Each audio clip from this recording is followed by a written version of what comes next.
Create and execute Windows command files. String input function code walkthrough. The previous video described and demonstrated the general purpose string input function. This video describes the code for the function. It is long, but describes how the function works and mentions pitfalls to avoid when programming Windows command files or .bat files. Hopefully, after watching this walkthrough, you'll be able to customize the function for your own application. How to copy the function in test driver code from my website was described in the previous video, string input function. You are watching a Tom's Tech Notes video. If you like this video, please wait until you are finished watching it, then click my name, Thomas Wallace, to visit my channel page. A welcome video will play to describe my other videos.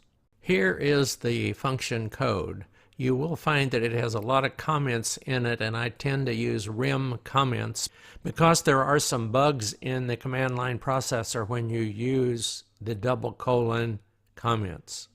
There also may be some debug code in here that is commented out.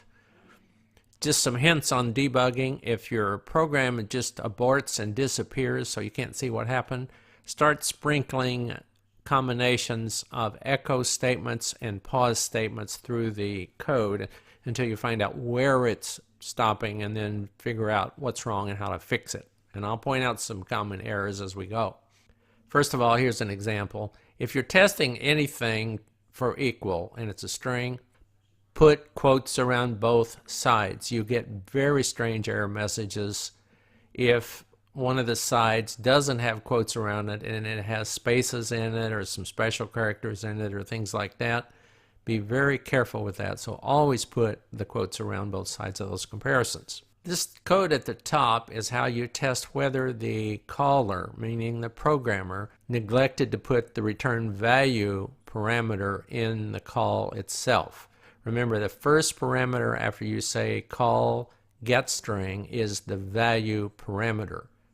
If this test passes, meaning that the parameter is missing, it displays the message call to file get_string is missing the return value parameter, returning error code 99 to caller. And this is the instruction that actually does that. This special instruction terminates the current code, sets a system variable called error level to the value 99. You can then test that in the calling program. If the programmer did include the value parameter, this test will fail. The parameter is not missing, and it'll proceed with the code.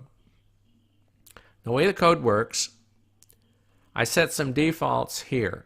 I set the default prompt character to the greater than symbol, and when you do it this way, you have to use an escape character in front of the special character. It won't work otherwise.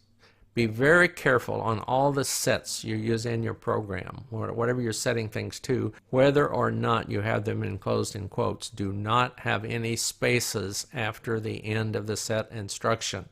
If there were spaces here, they would be part of the prompt character.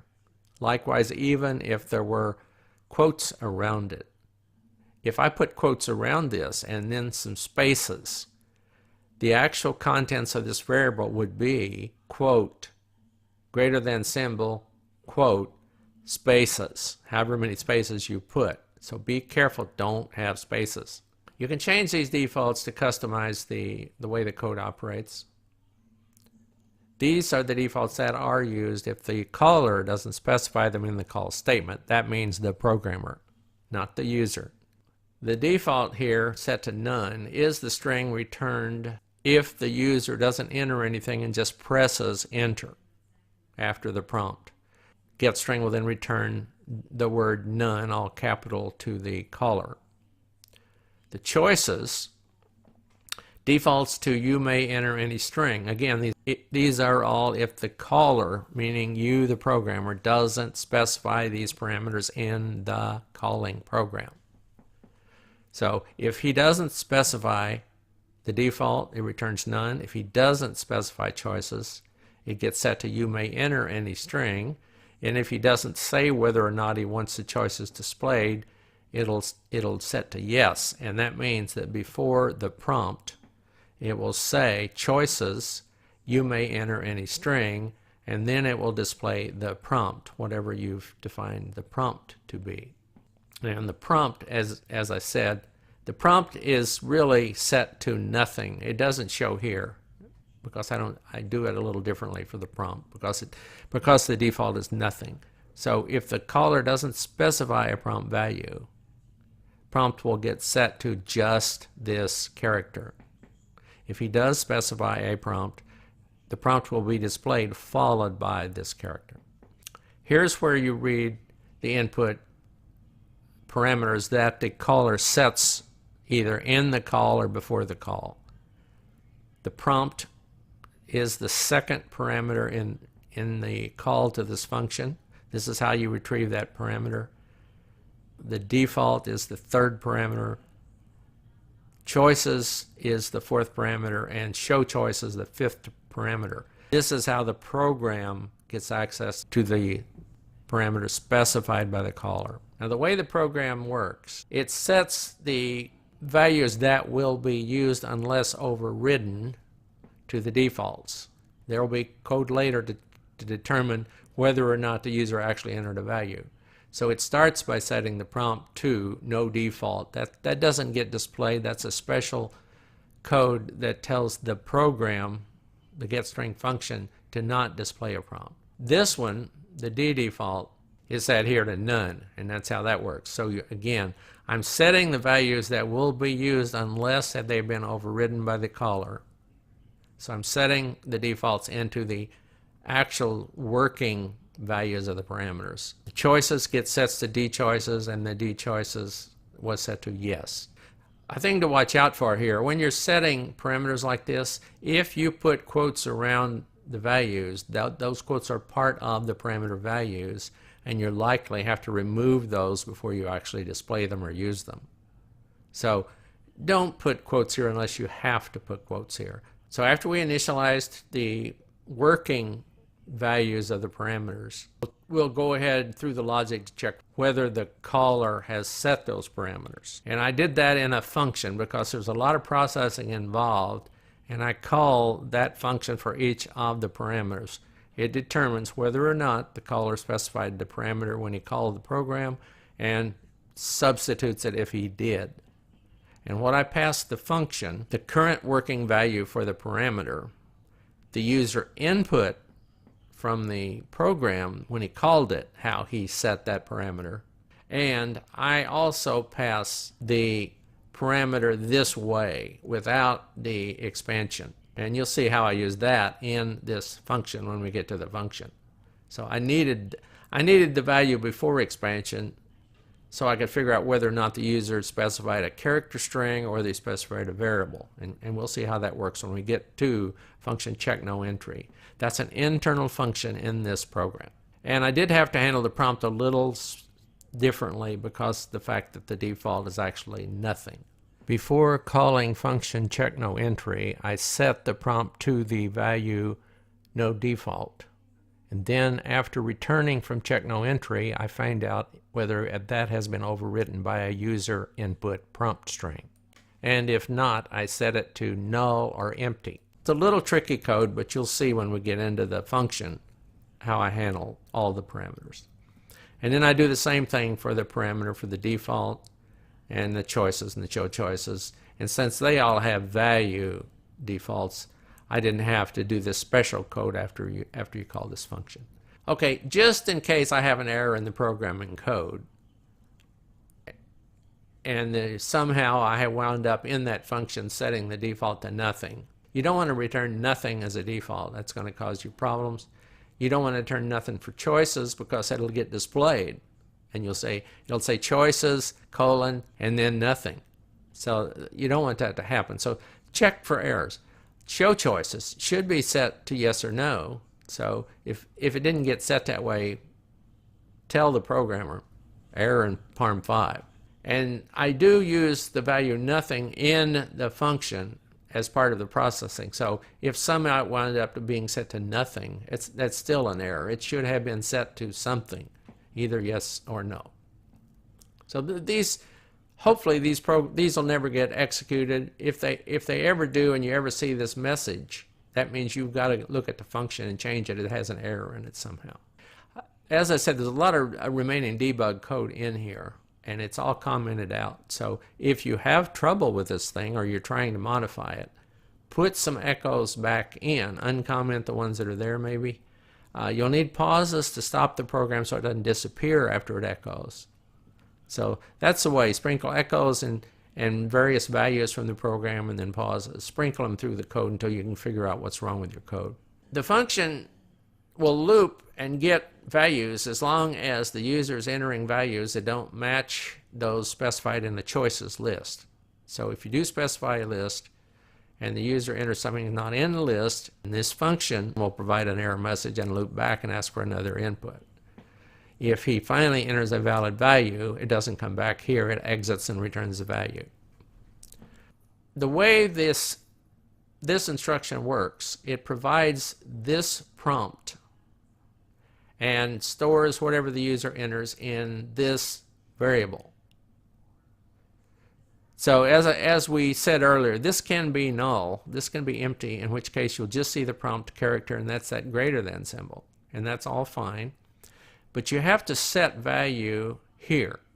If you don't set value and the user just presses return here, value doesn't have a defined value. It doesn't get set if he just returns with a carriage return. So what you do is you set it first. Then if he hits the carriage return without an entry, it will have this value. That's why you set value to the default before you prompt. If the user types letters that aren't normally part of one of his entries, like commas, semicolons, colons, it will remove those, or even escape characters, and you do have to use 2 to get 1 in the syntax. So all those special characters will get removed. And at any point after you've removed some of these bad characters, if the value winds up being empty, you'll have to process it a little differently. So again, maybe all he typed was a comma. Then it got removed, and then there wasn't anything left, and you go to now entry. Likewise, you've removed the commas, now you've removed the semicolons, and there was nothing left. Go process it. So after processing all these special characters, removing them, you go down to the now entry, and you process it here. And by the way, spaces are a little different because some of the entries might contain spaces within the entry. You, for instance, might have entered now is the time with spaces, and this will remove those spaces just to find out if you didn't enter anything, but it won't change the value. See, this is value 1. So you remove the spaces from value, but you don't replace the value like you did up here. You call it value 1, and you see, oh, is value 1 empty? That way you didn't change the user input in case he had some spaces, but he didn't have just spaces. So now it comes down. If it hits all the way down here, that means that he did type something valid, something other than those bad characters. And then you'll go process those. If there's nothing left after you get rid of all these characters, or he entered spaces, the program sets the output to the default just as though he had just pressed the enter key after the prompt. Now you're going to check the value against the list of choices if it was specified. And this, by the way, says I don't care whether letters are capital or lowercase. So this says when you're doing this string comparison, ignore the fact that something's capital or something isn't. You can either have that or not, depending on how strict you want to enforce the input choices. So now, if the value wound up as being the default, you don't do any error checking against the choices. You just return it to the caller. Or if you type the default, for that matter. Okay, check whether you specified a list of choices. And that's this. Default choices is that message that we did at the top here that says you may enter any string. So that means that at this point he he hadn't specified choices, so you don't need to check choices. So if you don't need to check the choices, you just go done and return the value. Now, if he did specify choices, it didn't match, you may enter any string. Now you have to check the user entry against the list. And here's how you do that. This format of the for instruction will take a list of values separated by spaces, and that's what pChoices is. That's the way you enter it. You separate the different words by spaces. So what it does, this for statement does, it goes through this list. Each time through the list, it picks one of the choices, sets it into variable %%a. It does everything in this block, bounded by parentheses. There's only one instruction. It says, does that variable from the choices list match the value entered by the user? If it does, we're finished and we're going to return the value. If it doesn't, we're going to look at the next one and the next one until we've gone clear through the list. If we ever found a match going through the list, it was fine and we'll return it. If we never found a match going through the list, we will show the message on the screen, illegal entry, and we will go get another value. So it won't leave this function if he enters an illegal entry. It just goes back and says, okay, illegal entry, but it just prompts for input again. Now, once you satisfy the checks and you got a valid input, here's how you return it. And this is what you have to do when a function uses delayed expansion, and we discussed that in an earlier video. That's why we're using a lot of exclamation points around variables instead of %signs, because we're using delayed expansion to use the current value of that variable. If you had not used delayed expansion in a loop where your logic changed one of the variables, that variable wouldn't change in the loop. It would only use the value the variable had before you entered the block you're in. That's not the case here, because this will get changed every time it goes through the for, and this value is the value it had before it started the for. So you actually don't need it here. I always use delayed expansion just so I won't forget. Because if it's a delayed expansion and it's always the same value, it doesn't hurt your code. But if you didn't use delayed expansion and you did change the value inside the block, it would use the previous value outside the block, and that would screw up your code.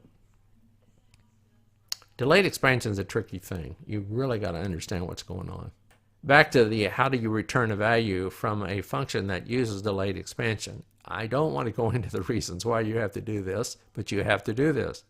There's delayed expansion going on in this main program that we're returning from here. So what you have to do to return a value is you have to have an end local statement, but worse, it has to be in a block. And if you're going to return any values, you set those in that block after the end local statement. So you have the end local, you have the parentheses where you're going to exit, end local, then you set any values you want. And what this does is it takes the value of the variable value, and that's our output value, and sets it into the first parameter that was used when the function was called. And then if you had any others you wanted to change, you'd have those here. But then you have the closing parentheses, and then you have the closing statement for the function, which is goto :EOF. That returns to the calling program. The internal function checkNoEntry, which processes the programmer's parameters passed in via the call to the getString function. checkNoEntry is called for each parameter. On entry for the parameter, the first parameter is set to the default value for that parameter. The second parameter is set to the user input via the call statement for that parameter. The third parameter contains the unexpanded form of the parameter passed in through the call. Not sure that's necessary, but this routine was developed trial and error until it worked, and it works in all the test cases. What this does, it replaces the working value with the value specified by the user. And as we discussed in the previous video on the testing, that value can be passed in several ways: by changing the set instruction for the parameter whose name is in the call, by omitting the parameter name from the call, or by inserting a quoted value in the call statement itself. This routine has to figure out which way the programmer has specified the parameter value and incorporate that into the program to use in processing entries for this particular call from the calling program. The first test here is true unless the parameter was omitted from the call statement. So it either contains a valid parameter name from the call list whose value is set in a set instruction in the calling program, or it contains an undefined variable name, just a letter or a name that isn't set in the calling program, or it contains a quoted string. You can tell if it contains a quoted string by checking whether or not it starts with a quotation mark. Quotation marks are required around string values enclosed in the call statement. So this logic just pulls out the first character and sees whether or not it's a quote. Remember that if you're putting a quote in a test, you need to double it. You need to have, these are the quotes around the test, which you should put around all string tests. The two quotes in the middle are turned into a single quote by the program. Likewise here, I pull the first character out with this extraction function. I have to put, if that's a quote, I have to put it in twice to get a single quote inside of the quotation marks. So if this gives a true, that means that the first character was really a quote, and the caller had put a value in for the parameter in the call. So if that's the case, if that's what he did, this is going to return, this is going to set that parameter to that value. And then that, of course, will be used for processing user entries from that call in the calling program. So you set this output parameter to the value you're going to return, which is what the user entered, basically, from the string. And then you go to the final processing at the bottom of this routine. A lot of debug print in here because I developed this program trial and error. This test, notice this is using the non-expanded form of the third parameter. This is using the expanded form of the third parameter. So if this test passes, that means that the expanded parameter is empty, and that means that the parameter is missing from the call, or there's an undefined variable name in the call. It could also mean that the parameter is set to null in a set statement above the prior to the call, or it could mean there is no set statement for this variable. In other words, these are all cases where there's a variable name in the call, but that variable is in fact undefined. If that's the case, what we're going to do is we're going to leave the default in effect when we return from this internal routine. And we're going to do that by setting basically a flag that says nothing. We're going to check that before we exit. And then if we exit when the flag is set this way, we're going to exit without changing parameter 1, which is the output parameter. We go down here, that means that we didn't pass this test saying that the expanded form of the third parameter is empty. We did this processing if the expanded form is empty. If it wasn't empty, we come down here, and basically it's because there was a set instruction and it did assign a good value to the variable. So then we do this test here of the user input parameter expanded, and if it passes this test that it's not empty, that means the input value was initialized with a set instruction with or without quotes. So you go ahead and set the output parameter to that input parameter, and the tilde removes the quotes if there are any and leaves it alone if there aren't any. And then here's the final processing, and all it does is it says, did I set it to nothing in the processing in this routine? That means I don't want to output a parameter. If you did set it to nothing, you just exit. You don't set the output parameter. If it's not set to nothing, if it's set to anything else, you go down here and you actually set this output value to the parameter that was entered from the call, but you take the quotes out, if there are any. This will change all quotes to nothing in that output parameter that we're going to output. And then the actual output code, remember it is a delayed expansion. Delayed expansion is in effect. So when delayed expansion is in effect and you're going to leave a routine, either an internal function or an external batch file, you have to do this. You have to say parentheses in local to start a block, and in the block you have to set the output parameter for the function you're in or the batch file you're in. So it starts the block with the in local and the open parens, sets the output parameter number 1 to the value we generated in this program from the user input. Remember, we've already taken any quotes out, so that this doesn't have any quotes in it. Then we close the block, and then we exit the internal function with the same goto :EOF that you used to exit the actual external function, the getString function. Thanks for watching my video. If you like this video, please click my name, Thomas Wallace, to visit my channel page to watch my other videos.